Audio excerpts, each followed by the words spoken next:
एक घने जंगल के बीचों बीच एक तालाब था। जंगल के सभी जानवर उस तालाब पर पानी पीने के लिए आते थे।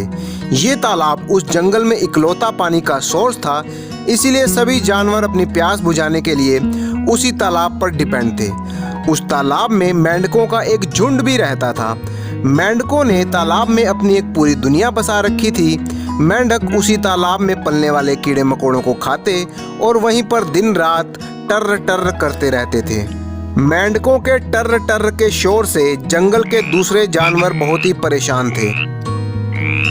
एक दिन जंगल के सभी जानवरों ने एक मीटिंग बुलाई और ये डिसाइड किया कि इन मेंढकों के झुंड को जंगल से बाहर कर दिया जाए। लेकिन कैसे? तो एक चालाक कौवे ने कहा कि मेरे पास एक प्लान है। बाकी सभी जानवरों को मेरे प्लान के हिसाब से चलना होगा और बस सिर्फ मेरी हाँ में हाँ मिलानी होगी।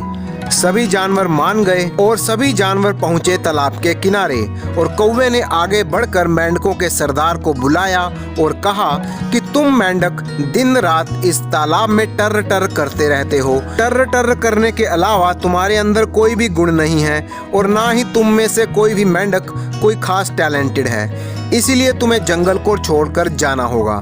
मेंढकों का सरदार ये सुनकर सोच में पड़ गया। तभी कौवा तपाक से फिर से बोल पड़ा कि तुम्हें एक मौका दे सकते हैं, तुम्हें अपना टैलेंट दिखाना होगा। अगर तुम में से कोई भी मेंढक तालाब के साथ वाले पेड़ की सबसे ऊंची डाली पर चढ़ जाए तो तुम जंगल में रह सकते हो। मेंढकों का सरदार मन ही मन सोचने लगा कि ये तो बिल्कुल नामुमकिन है, क्योंकि आज तक किसी भी मेंढक ने इतनी ऊंचाई तक छलांग नहीं लगाई कि वो पेड़ पर चढ़ सके। जंगल के बाकी जानवर भी कौवे की हाँ में हाँ मिलाने लगे और मेंढकों को अगले दिन का समय दिया गया। अगले दिन सभी मेंढक पेड़ के नीचे इकट्ठे हो गए और जंगल के बाकी जानवर भी वहां पर पहुंच गए। अब शुरू हुआ मेंढकों के कूदने और कूद कूद कर पेड़ पर चढ़ने का सिलसिला। एक एक करके मेंढक आते और पेड़ पर कूद कर चढ़ने की कोशिश करने लगे, लेकिन इस काम में वे सभी फेल होने लगे।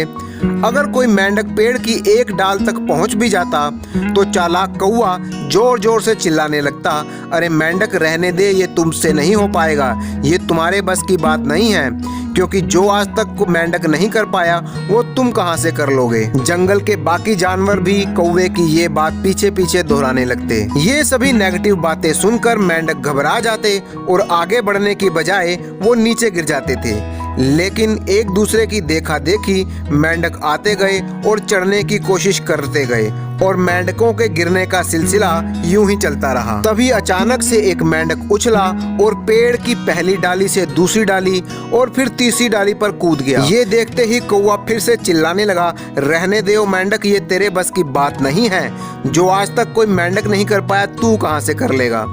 और जंगल के बाकी जानवर भी इसी तरह की बातें जोर जोर से चिल्लाने लगे। लेकिन ये क्या, इस बार नेगेटिव बातों का असर इस मेंढक पर तो बिल्कुल भी नहीं पड़ा।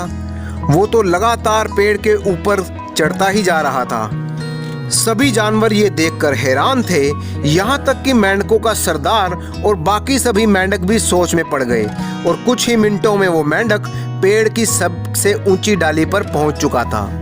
ये देखकर सभी मेंढक खुशी में नाचने लगे, क्योंकि अब उन्हें कोई जंगल से बाहर नहीं निकाल सकता था। जब वो मेंढक पेड़ से नीचे उतरा तो सभी मेंढकों ने उसे घेर लिया और पूछने लगे कि उसने ये सब कैसे कर लिया, लेकिन उस मेंढक ने कोई जवाब नहीं दिया। तभी एक दूसरा मेंढक, जो कि पेड़ पर चढ़ने वाले मेंढक का दोस्त था, वो वहां पर आया और उसने कहा, मैं बताता हूँ कि इसने ये सब कैसे कर लिया, क्योंकि ये मेंढक बहरा है, इसे कुछ भी सुनाई नहीं देता। जब कौवा और बाकी जानवर इसके बारे में नेगेटिव बातें बोल रहे थे तो इस पर उनका कोई भी असर नहीं पड़ा, क्योंकि इसने कुछ भी नहीं सुना, बस ये अपनी धुन में ऊपर से ऊपर ही चढ़ता गया। तो दोस्तों, ठीक इसी तरह से इंसान को भी किसी भी परेशानी में मन में आने वाले नेगेटिव थॉट्स को बिल्कुल भी नहीं सुनना चाहिए और ना ही दूसरे लोगों के बोले गए नेगेटिव थॉट्स पर हमें ध्यान देना चाहिए। एक तरह से हमें बहरा ही हो जाना चाहिए।